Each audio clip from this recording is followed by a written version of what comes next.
자, 3교시 시작할게요. 자, 2교시까지 우리가 그래프의 그 6번 문제까지 이제 클리어를 했고, 이제 7번 문항을 이제 작성을 할 거예요. 그러니까 사실 우리가 지금 6번까지 진행을 해서 보아도 출력 형태랑 많이 유사해 보이지는 않거든요. 유사해 보이지는 않아가지고. 근데 아마 7번 문항을 하고 나면 한 80% 이상은 출력 형태 답안 파일과 같아지는 모양이 이제 보일 거예요. 그래서 7번 문제 한번 볼게요. 7번 문제는 참가비 계열이 있어요. 참가비 계열이 지금 같은 경우에는 초록이래. 파랑 막대 그래프로 표시하고 있고, 참가 인원은 지금 아까는 살짝 보였는데 지금은 아예 보이지도 않아요. 저기 밑에 바닥에 이렇게 깔려 있어가지고. 그래서 참가비 계열의 차트 종류를 표식이 있는 꺾은 선형으로 변형을 하래요. 그러니까는 참가비라고 이렇게 막대 그래프로 지금 만들어져 있던 이 참가비 계열을 꺾은 선형으로 모양을 변경을 하래요. 일단 차트 종류를 바꾸고 그 변경한 거는 보조축으로 넘겨주래. 지금은 기본 Y축 여기 왼쪽에 여기 보이는 이 세로축 기준으로 참가비가 여기 뭐 170 몇만 원, 뭐 50 몇만 원, 60 몇만 원 이렇게 적혀 있잖아요. 근데 꺾은 선형으로 바꾸면서 그 차트는 오른쪽의 축이 지금은 여기는 오른쪽 축 있잖아요. 출력 형태 답안에는. 근데 우리는 여기 오른쪽에 지금 축이 없단 말이에요. 그래서 차트 종류를 바꾸면서 오른쪽 축으로 변경을 하세요 라고 지금 이야기를 하고 있어요. 그래서 참가비 계열을 선택을 할 거예요. 그래서 파란 막대 그래프 중에 아무 곳이나 한 곳을 툭 클릭을 하면 막대 그래프 한 곳을 툭 클릭을 하면 그 부분만 선택이 되는 게 아니라 나머지 막대기들도 그러니까 6개가 모두 다 선택이 돼요. 자, 다시 한번 볼까요? 그림 영역 찍었다가 뭐 차트 영역이나 그림 영역 찍었다가 파란색 막대 그래프들 있는 부분 아무데나 툭 찍어요. 그러면 이렇게 6개의 막대 그래프가 선택이 돼요. 자, 그 선택이 됐을 때 막대 그래프 중에 아무 데서나 오른쪽 버튼을 한번 눌러보면 당신이 선택한 그 계열의 차트 종류를 변경하겠습니다 라고 하는 계열 차트 종류 변경이라는 메뉴가 나타나요. 그래서 계열 차트 종류 변경을 클릭을 하죠. 자, 클릭을 했더니 차트 종류를 변경을 하겠다라고 하면서 자동으로 이렇게 콤보 차트라는 곳에 와 있어요. 자, 그러면서 참가비하고 참가 인원이 있는데 참가 인원은 그대로 묶은 세로 막대형이 맞는데 참가비 계열만 묶은 세로 막대형이 아니라 참가비 계열을 데이터 표식이 있는 꺾은 선형으로 바꾸라고 했잖아요. 그래서 꺾은 선형에도 이렇게 6가지 종류가 있는데 여기 네 번째에 보면 표식이 있는 꺾은 선형이라고 하는 차트 종류가 있어요. 그러니까 시험 문제에서 언급한 표식이라는 거는 표식이 뭐냐면 요 포인트 이걸 표식이라고 불러요. 그러니까 꺾은 선은 원래 이렇게 선으로 표시를 하는 건데 그 포인트에 이렇게 뭔가 표식 말 그대로 도형 형태로 이렇게 보이는 표식이 있는 꺾은 선형을 선택을 딱 해주죠. 자, 선택을 했더니 참가비가 꺾은 선형으로는 이제 표시가 되는데 그걸 옆에 있는 무슨 축? 보조축으로 넘겨주세요 했어요. 그럼 여기 지금 보세요, 여러분. 보조축을 체크를 딱 하는 순간 오른쪽 편에 참가비 금액을 나타낼 수 있는 축이 왼쪽에 있던 게 오른쪽으로 쑥 가게 되고요. 그리고 상대적으로 밑에 가라앉아 있었던 작게 아주 납작하게 표시되어 있던 참가 인원의 계열의 경우에는 주황색 막대 그래프가 쑥쑥쑥쑥 올라오게 되고 왼쪽 편에 조그맣게 보이지만 인원에 대한 축으로 변경이 돼서 표시가 되는 게 보일 거예요. 그죠? 그리고 확인 버튼 해볼게요. 자, 그랬더니 이제 보이죠? 왼쪽 편에는 인원수에 대한 축 세트가 오고 오른쪽 편에는 어때요? 금액에 대한 데이터 값이 이렇게 표시가 되는 게 보일 거예요. 그래서 지금 7번 서식에 대한 부분을 한번 체크를 했고요. 자, 그 다음에 계열이라고 하는 부분 또 보니까 출력 형태를 참고해서, 그러니까 여기 밑에 있는 이 출력 형태 이 이미지를 참고해서 표식일 크기를 네모로 하고 크기는 10이라는 크기로 하고 레이블 값을 표시하세요 라고 되어 있거든요. 자, 여기 봤더니 표식이라고 하는 건 이 사각형 네모예요. 이걸 사각형으로 표시를 하고 크기를 뭔가 10이라는 크기로 주라고 되어 있고 레이블 값 표시라고 하는 건 뭐냐면 레이블은 여러분 이름표라는 뜻이잖아요. 레이블 이름표. 여기 지금 보면 294명이라고 되어 있는 표시 있어요. 그래서 이게 막대 그래프의 데이터죠. 인원에 대한 표시잖아요. 그래서 41주년 학회, 41주년 학회의 참가 인원의 값을 여기다가 지금 표시를 했어요. 이게 레이블이에요. 이게 레이블. 그리고 표식은 여기 보이는 이거, 꺾은 선 그래프에 있는 거, 요게 표식이에요. 그럼 한번 보죠. 표식부터 한번 해보죠. 여기는 지금 동그라미 형태로 표식이 조그맣게 표시되어 있는 거 보일 거예요. 그러면 표식 중에 아무거나 하나를 선택을 하고 더블 클릭을 해볼까요? 자, 바깥에 찍어놓고 요 포인트 표식 있잖아요. 동그랗게 된 거. 이 부분 아무 데서나, 그러니까 이 6개 중에 아무 표식이나 하나 선택을 해서 더블 클릭을 딱 하는 거예요. 자, 다시 더블 클릭. 자, 더블 클릭을 표시를 하면 데이터 계열 서식이라고 나와요. 근데 잘못 선택을 하면 제가 이렇게 더블 클릭을 다시 해보면 요소 서식이라고 요거 하나만 선택이 될 때가 있거든요. 그러니까 주의해서 바깥에 찍었다가 자, 포인트 있는 데를 가져다 놓고 한 번만 찍어 주셔도 되고 여기서 포인트 있는 데서 더블 클릭해 주셔도 되고 자, 그러면 오른쪽에 요 메뉴가 생성이 될 거예요. 제가 요거 X하고 닫아볼게요. 여기 X하고 닫고 다시 데이터 표식이 있는 부분에서 더블 클릭. 그럼 여기 오른쪽 편에 데이터 계열 서식이 쭈루룩 하고 나오게 돼요. 이렇게 쭉 나오게 되거든요. 자, 그럼 이제 여기에서 표식에 대한 표시를 해야 되니까 데이터 계열 서식에는 메뉴가 3가지가 있어요. 여기 이렇게 페인트 통 모양, 채우기 및 선, 그 다음에 여기는 효과, 여기는 옵션 이렇게 있는데 여기는 지금 채우기 및 선에 가서 여기 페인트 통 있는 채우기 및 선에 가서 아래쪽에 보면 선이 있고 표식이라는 데가 있어요. 이렇게 여기도 메뉴가. 그래서 표식 쪽으로 가는 거예요. 표식 쪽에 가서 보면 표식 옵션도 있고 채우기도 있고 테두리도 있고 이렇게 있지만 우리는 표식 옵션을 한번 열어보자고요. 표식 옵션을 열어봤더니 표식 옵션은 자동이라고 되어 있어요. 그죠? 자동이라고 되어 있는데 이거를 기본 제공으로 변경을 하고 기본 제공으로 변경을 하고 형식을 동그라미 말고 네모로 변경을 해주는 거예요. 네모로 변경을 해주고 크기를 10으로 적고 엔터를 한번 해볼게요.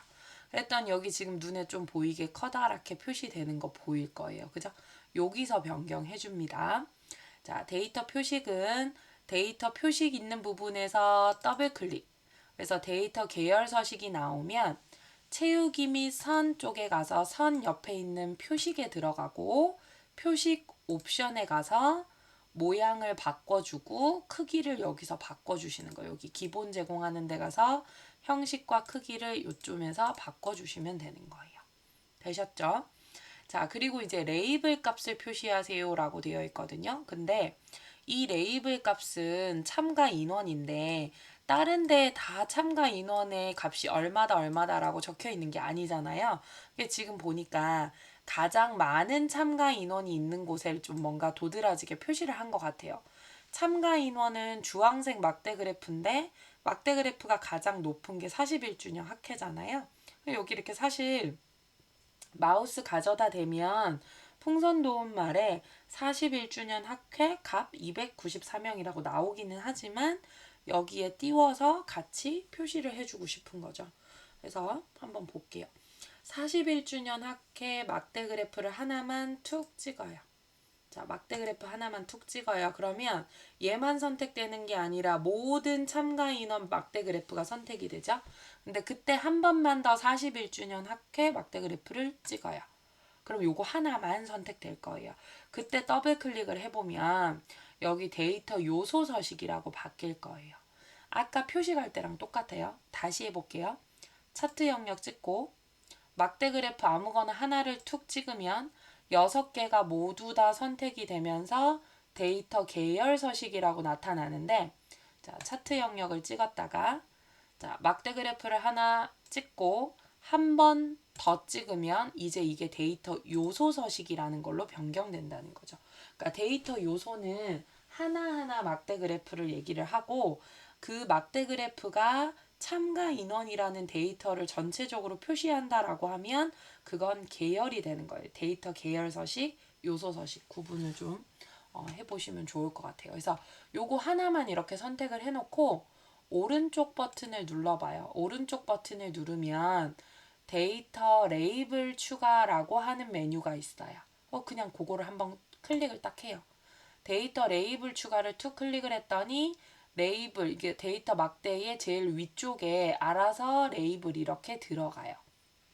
근데 가끔 시험 문제에서 이제 이럴 때가 있어요. 이 레이블이 여기 안쪽에 들어가는 경우도 있고, 여기 오른쪽에 이렇게 표시가 될 때도 있고, 이 중앙에 표시가 되거나 여기 아래쪽에 표시가 될 때도 있어요. 그러니까 레이블을 표시는 하되 레이블의 위치가 이제 조금 달라질 수 있거든요. 레이블의 위치를 좀 다르게 표시를 할 때가 있어요. 자, 그때는 어떻게 하냐면 여기 생성된 레이블을 더블 클릭해요. 자, 생성된 레이블을 더블 클릭을 하면 데이터 레이블 서식이라는 걸로 나오죠. 그죠? 그랬을 때 여기서도 채우기, 테두리, 뭐 효과, 여기에 크기 및 속성, 옵션 있는데 옵션 쪽에 가서 옵션 쪽에 가서 레이블 옵션에 레이블 옵션에 여기 보면 레이블 위치라고 있거든요. 레이블 위치를 자, 뭐 안쪽 끝에, 가운데, 뭐 축에 가깝게 이렇게 하면 바깥쪽 끝에 위치 지금 바뀌는 거 보이죠? 그죠? 그래서 이제 출력 형태를 보고 지금은 바깥쪽 끝에가 맞아요. 이게 기본값이에요. 근데 뭐 안쪽 끝에다 해서 이렇게 안쪽인지 뭐 가운데 여기 중앙에 툭 들어갔는지 뭐 이런 것들을 표시를 좀 해주면 좋겠죠. 그래서 이렇게 데이터 레이블 서식까지 했어요. 자, 그 다음에 눈금선이라고 되어 있는 거를 뭔가 파선으로 해주세요 되어 있어요. 여기 있는 선 혹시 보이나요? 여기 요 선들 여기 선 파선으로 해주세요예요. 그럼 여기 선 부분 이렇게 가져다 대면 여기가 세로값 주 눈금선인데 이 눈금선을 더블 클릭. 자, 이 눈금선을 더블 클릭하면 주 눈금선 서식이 오른쪽 편에 또 이렇게 보여요. 자, 그러면 이 선에 대한 거니까 여기 채우기 및 선, 여기는 효과, 페인트 통이 채우기 및 선. 자, 선에 갔더니 선이 일단 자동이라는 걸로 되어 있고요. 자, 밑으로 쭉 내려가서 보면 여기 대시 종류라고 하는 부분이 있어요. 좀 헷갈릴 수 있는데 겹선 종류가 아니라 대시 종류예요. 대시 종류 옆에 화살표를 눌러보면 지금 현재 실선으로 되어 있는데 여기 네 번째에 가면 파선이라고 나오는 선이 있어요. 그래서 파선으로 변경해 줍니다. 자, 파선으로 변경해 줘요. 근데 지금 이제 아까부터 솔직히 느꼈을 수도 있는데 파선으로 해주고 나서 보니까 우리는 약간 회색이에요. 그죠? 근데 여기 출력 형태는 조금 선명하게 검정색이잖아요. 이 사실 글씨들도 마찬가지고. 맞죠? 여기서 색상도 바꿔주세요. 자, 위에 색 있는 부분에 가서 색은 바꾸라는 말은 안 했지만 우린 출력 형태와 같게 만들어줘야 하니까 여기 선을 가서 선색, 흰색, 그러니까 검정색으로 해주시고 자, 해준 김에 요것도 좀 하죠. 차트 영역 찍어보세요, 여러분. 차트 영역을 찍었을 때 아까 우리가 5번 문제 할 때요. 굴림에 11포인트만 했거든요. 그리고 사실 제목을 할 때 이제 제목은 별도로 굵게 20이라고 이렇게 했지만 차트 영역 전체를 한번 찍어서 홈 리본 메뉴에 가서 다른 건 냅두고 글꼴 색깔만 검정으로 한번 더 넣어주세요. 검정으로 한번 더 넣어볼게요. 검정으로 한번 더 넣어주면 글꼴 다 검정색으로 변경됐는데 제목 다시 바뀌는 거 보이죠? 제목 크기 지금 원래 이렇게 사이즈 원래 20에 굵게 돼야 되는데 바뀌는 거 보이죠? 그래서 여기 다시 한 번만 더 20에 굵게를 한 번 더 해주고요. 자, 여기서 이제 포인트 하나. 문제에서 하라는 말은 없지만 5번 문항을 할 때 굴림에 11포인트 하면서 이 글꼴의 색깔을 검정색으로 넣어주는 거 우리는 하도록 하죠. 사실 안 해도 감점은 아닌데 하다 보면 진하지 않은 색이 저는 좀 마음에 걸리더라고요. 그래서 여기서 검정해주고요. 여기서 검정을 해주고 제목을 하러 넘어오면 제목도 알아서 검정이 돼 있기 때문에 나머지 6번에서는 그냥 그대로 진행을 해줘도 괜찮아요. 그러니까 지금 보세요. 위에서 안 해주고 제가 여기까지 쭉 진행이 된 다음에 여기서 다시 검정해버리니까 제목 서식이 틀어지는 거 방금 보셨죠? 그래서 제가 지금 변경했잖아요.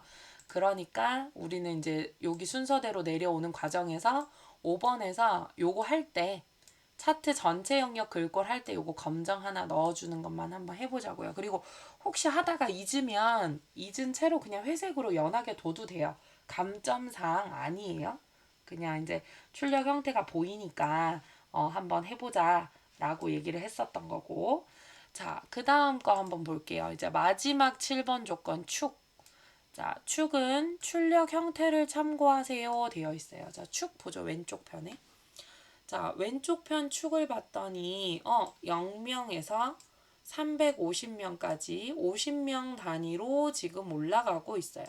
자, 우리 만들어 놓은 것도 보니까 빵명에서 50명 단위로 올라가고 있는 거 보여요. 자, 보이는데 만약에 사실 1작업에 가서 1작업 잠깐 가볼게요. 여러분 1작업에 가서 여기 참가 인원에 우리가 명이라고 이렇게 붙여놨잖아요.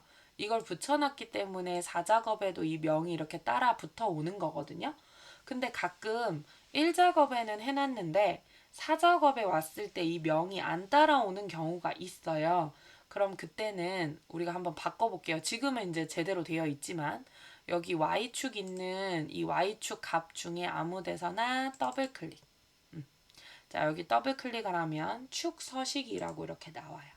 자, 축 서식이라고 나오고 여기 보면 축 옵션에도 이렇게 네 가지 항목이 있어요. 항상 페인트는 채우기 및 선, 효과, 그 다음 텍스트 상자, 그 다음에 여기에 축 옵션이라고 하는 부분에 가서 축 옵션에 가보면 제일 아래쪽에 표시 형식이라고 되어 있는 게 있어요. 표시 형식.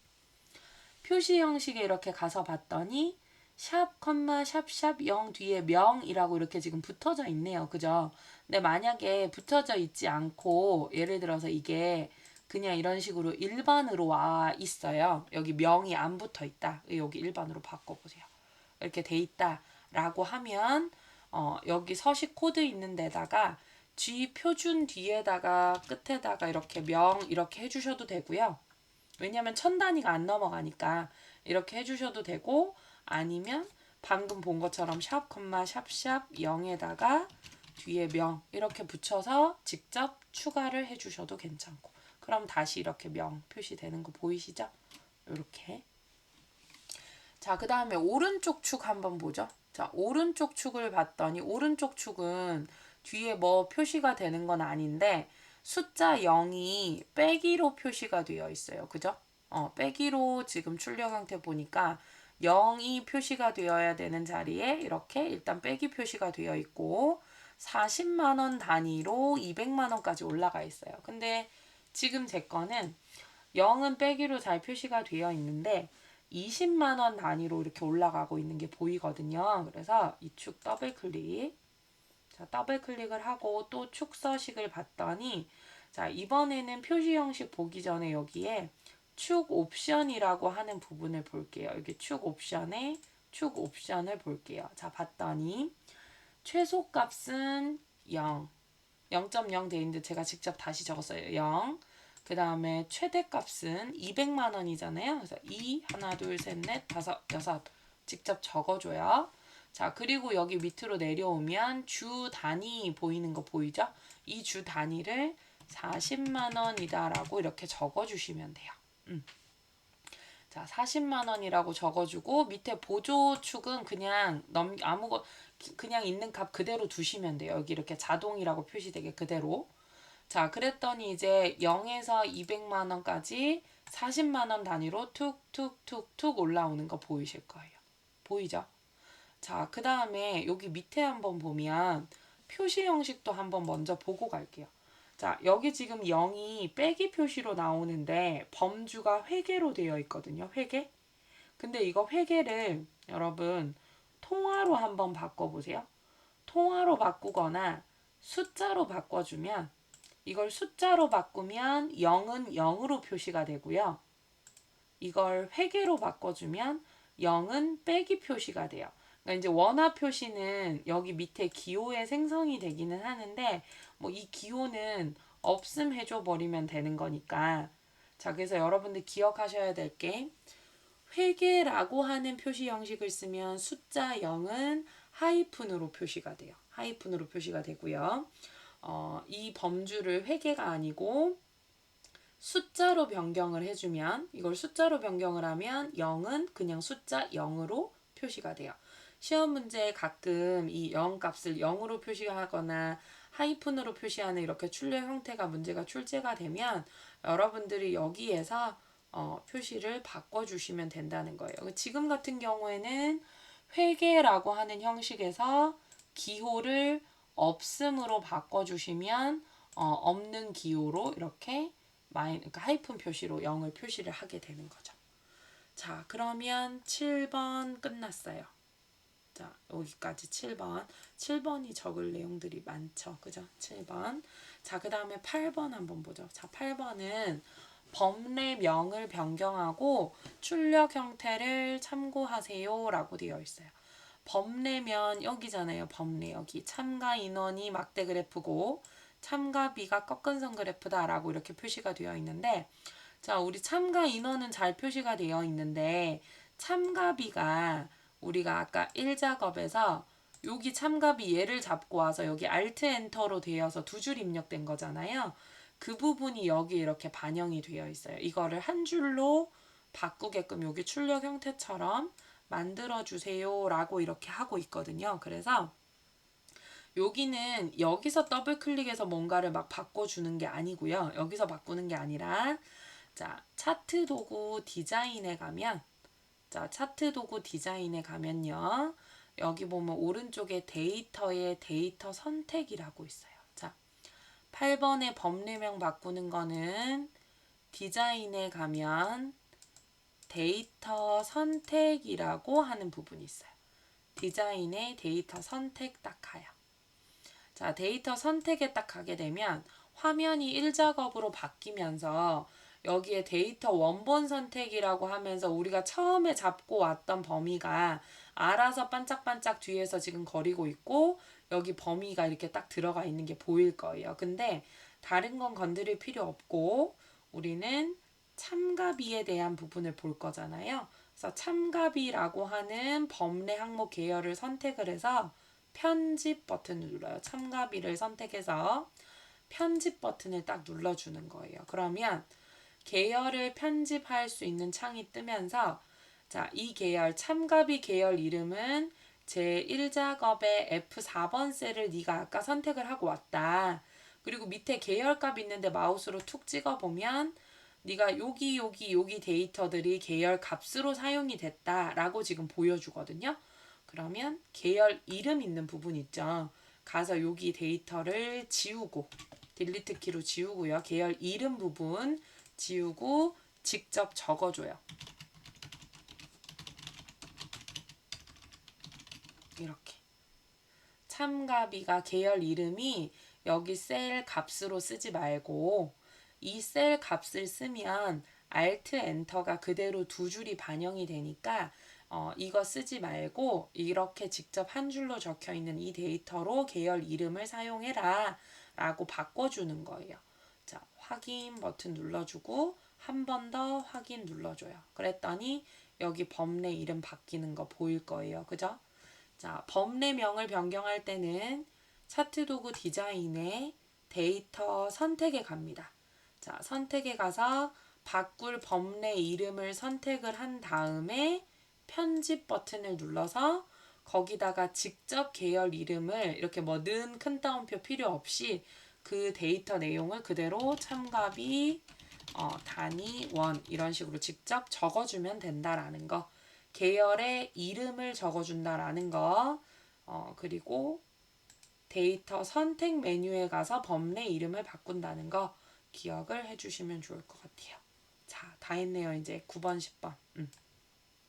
자, 9번은 자, 모서리가 둥근 사각형 설명선을 삽입을 하고 출력 형태와 같이 내용을 입력하세요 라고 이렇게 되어 있거든요.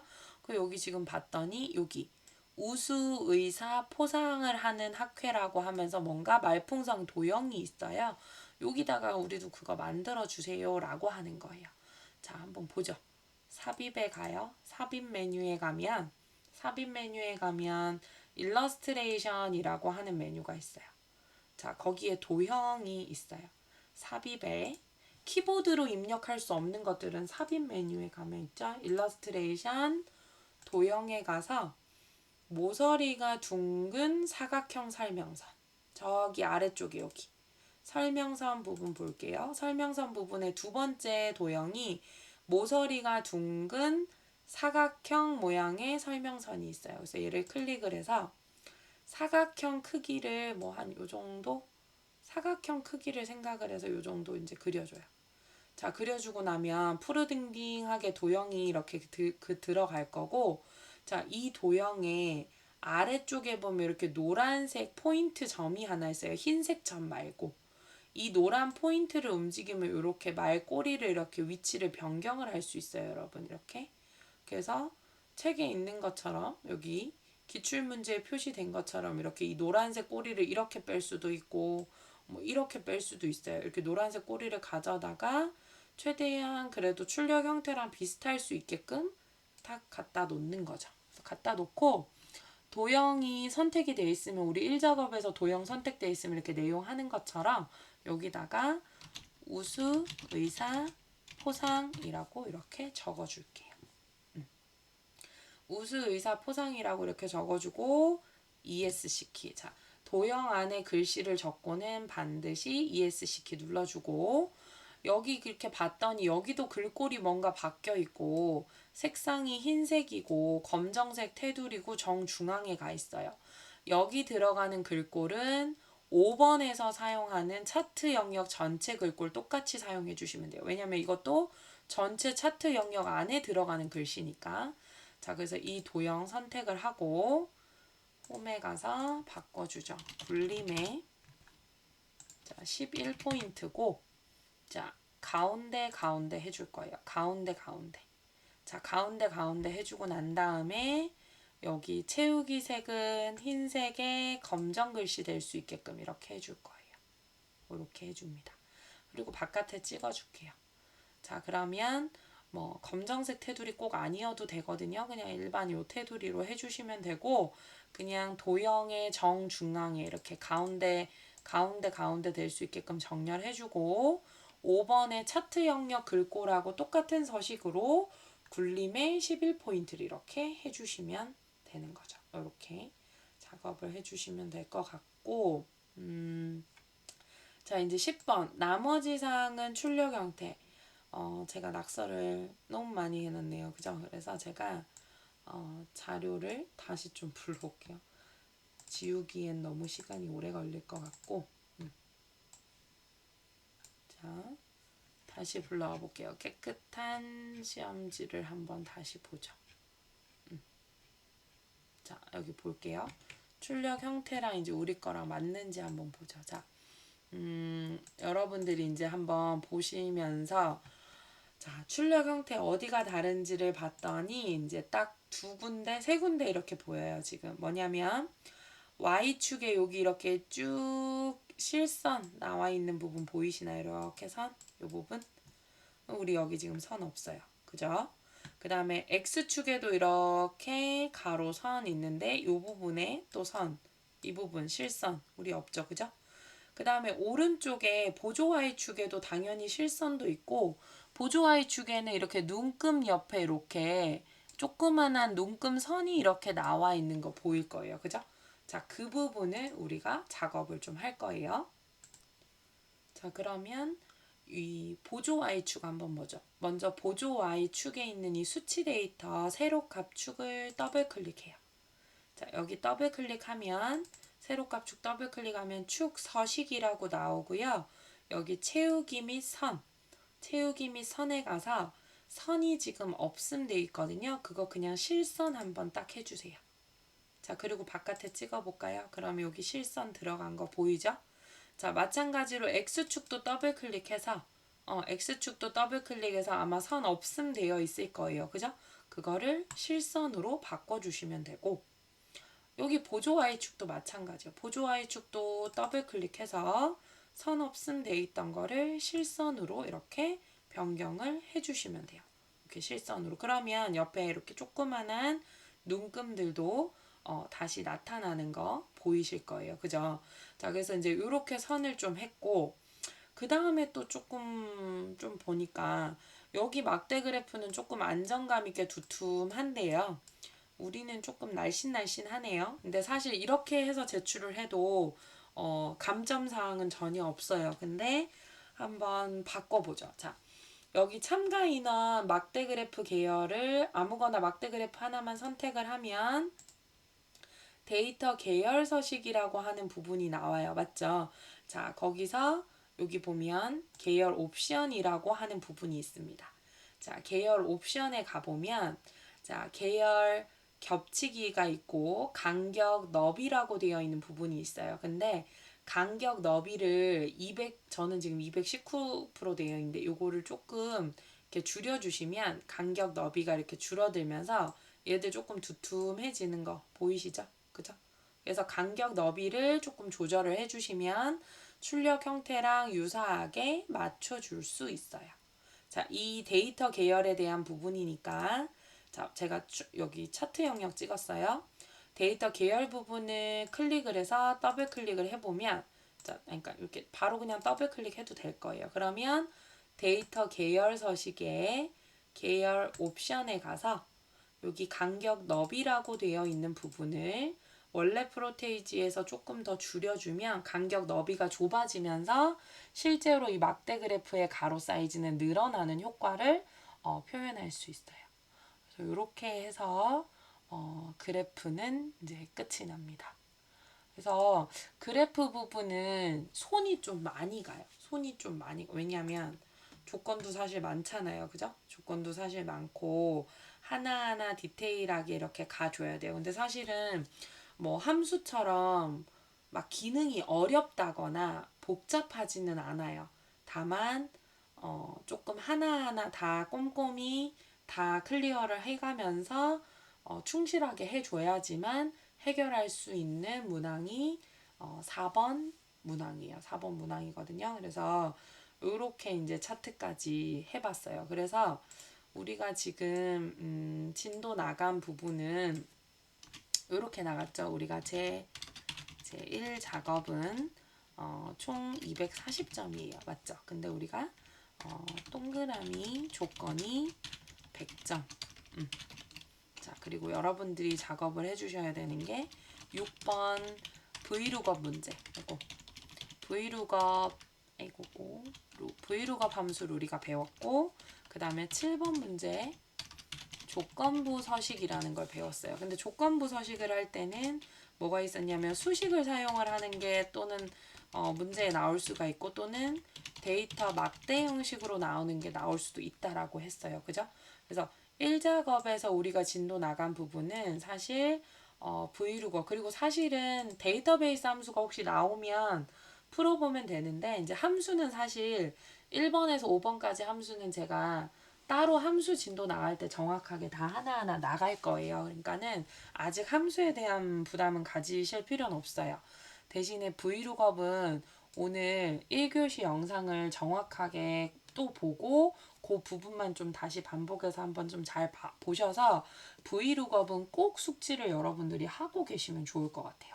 그래서 Vlookup 그 다음에 조건부 서식 지난주에 우리가 했었어요. 그래서 수식으로 나오는 유형이 있고 그냥 색깔 데이터 막대를 나타내는 유형이 있었어요. 그리고 이제 이 수식을 할 때는 한 번 더 여기다가 메모를 하자면 F4번 키를 2번 눌러주셔야 되는 거죠.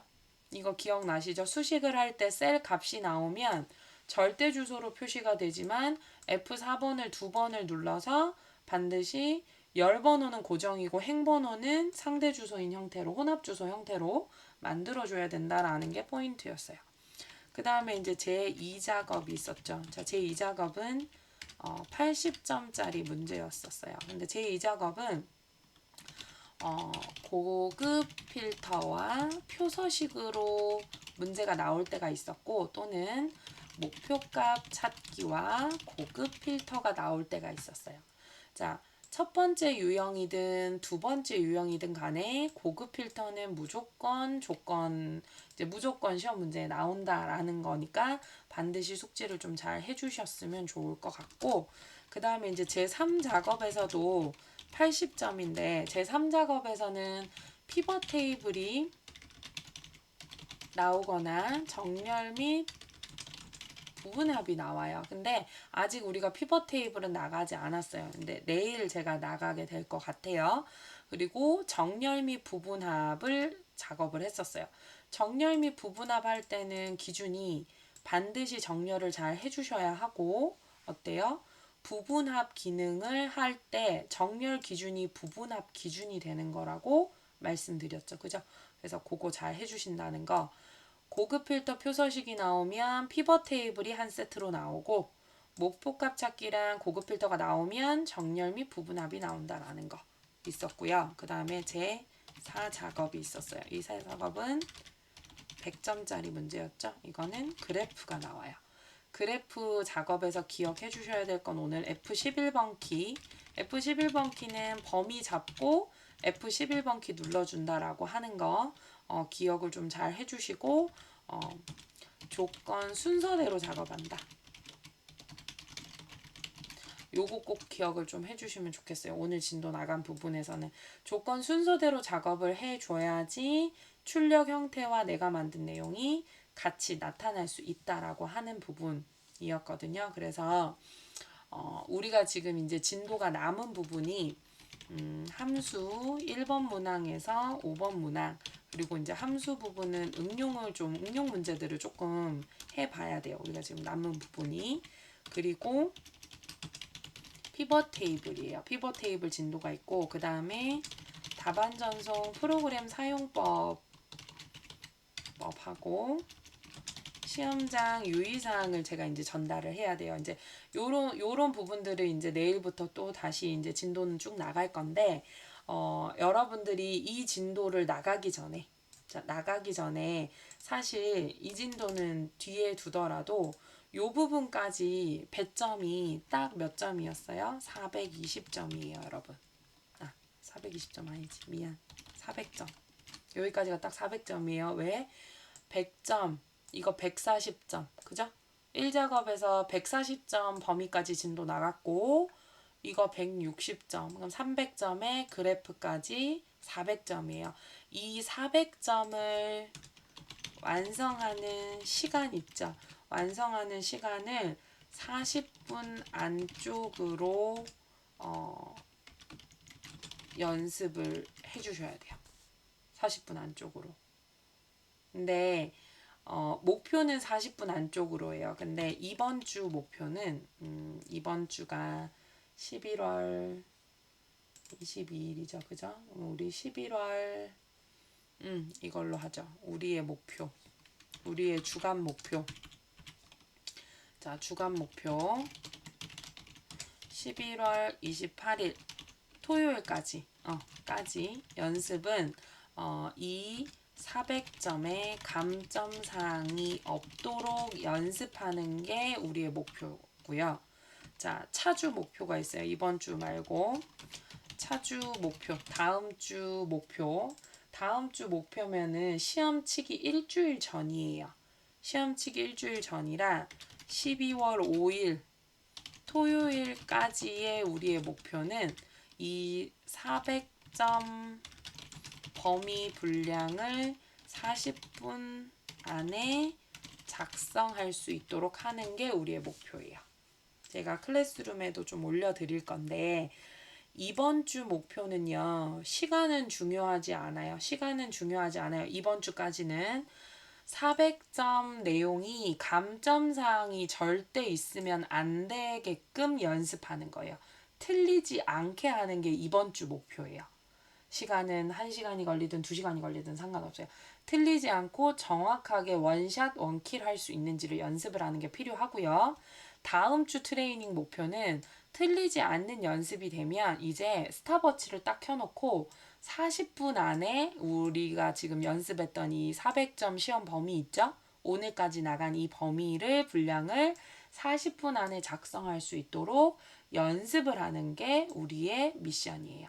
자, 우리의 미션이고, 이번 주에는 저한테 물론 출석 인정 과제도 제출을 하지만 개인적으로 여러분들이 원하면 기출문제 몇 회 풀어봤습니다 라고 하면서 저한테 개인 카톡으로 파일 보내주시면 제가 개인 첨삭도 이제 해드릴 거예요. 이번 주부터 이제 시험 치는 날까지. 그러니까 여러분들이 욕심껏 연습하셔서 저한테 언제든지 기출문제를 카톡으로 남겨주시면 뭐 선생님 저 5회 6회 풀어봤어요. 풀 수 있는 만큼 풀어봤어요. 라고 보내놔 주시면 제가 시간이 허락하는 시간에 첨삭해서 언제든지 회신은 드릴 거예요. 그러니까는 참고해서 연습을 좀 잘 해주셨으면 좋겠고요. 해주셨으면 좋겠고 이거는 제가 클래스룸에도 또 올려드릴 거고요. 자, 오늘 출석 인정 과제를 공지할게요. 자, 오늘 출석 인정 과제는요. 우리 인기 도서 관리 대장이 여기 있었고, 요걸로 할게요. 5회 기출 문제 있죠? 우리 5회 기출 문제. 오늘의 출석 인정 과제예요. 근데 이제 오늘은 기한을 조금 더 드릴게요. 11월 23일 월요일 출석 인정 과제는 원래 다음 날까지 내잖아요. 그죠? 근데 11월 26일까지 제출을 해주시고요. 기한 조금 넉넉하게 드릴게요. 26일이 목요일입니다. 목요일 24시까지 제출 기한이고요. 오늘 출석 인정 과제는 5회 기출문제 제1 작업에서부터 제4 작업까지 우리가 진도가 나간 400점 분량 내용을 모두 다 작성을 해서 보내주시는 거예요. 파일명은 대신에 오늘 날짜로 해주세요. 파일명은 오늘 날짜로 해주세요. 여러분들이 작성한 날짜 말고. 자, 요렇게 해서 과제 제출해 주세요. 오늘 출석 인정 과제는 5회 기출 문제를 처음부터 끝까지 작업을 해주시는 거고 400점 분량 범위까지 다 해주시는 거예요. 그 범위는 제가 아까 말씀드린 그 범위 그대로 해주시고 그 범위도 클래스룸에 남겨드릴 테니까 참고해 주시면 되고 파일명은 오늘 과제라서 오늘 과제 이름으로 날짜로 해주십시오. 여러분들이 25일날 작업하더라도 23일 날짜로 해서 클래스룸하고 저기 LMS에다가 올려놔 주시면 좋을 것 같아요. 아시겠죠? 그래서 오늘 제가 사실 이제 실시간 수업을 했으면 너무 좋았는데 제가 조금 사정이 있어서 녹화 영상을 올리는 거 조금 양해해 주시고요. 작업을 하시고 영상 보시면서 작업하시다가 잘 안 되시는 부분들 언제든지 카톡 남겨주시면 제가 최대한 여러분들 응대해 줄 수 있는 시간에는 답변 드릴 거니까 꼭 영상 보시고 연습 한번 꼭 해보시고 5회 기출문제도 스스로 한번 풀어본다 생각하고 한번 작업을 해주시면 좋을 것 같아요. 그래요. 실시간 수업이라 질문을 받지 못했지만 영상 보다가 언제든지 질문이 생기면 저한테 카톡 주시면 됩니다. 아시겠죠? 그래서 고생하셨습니다.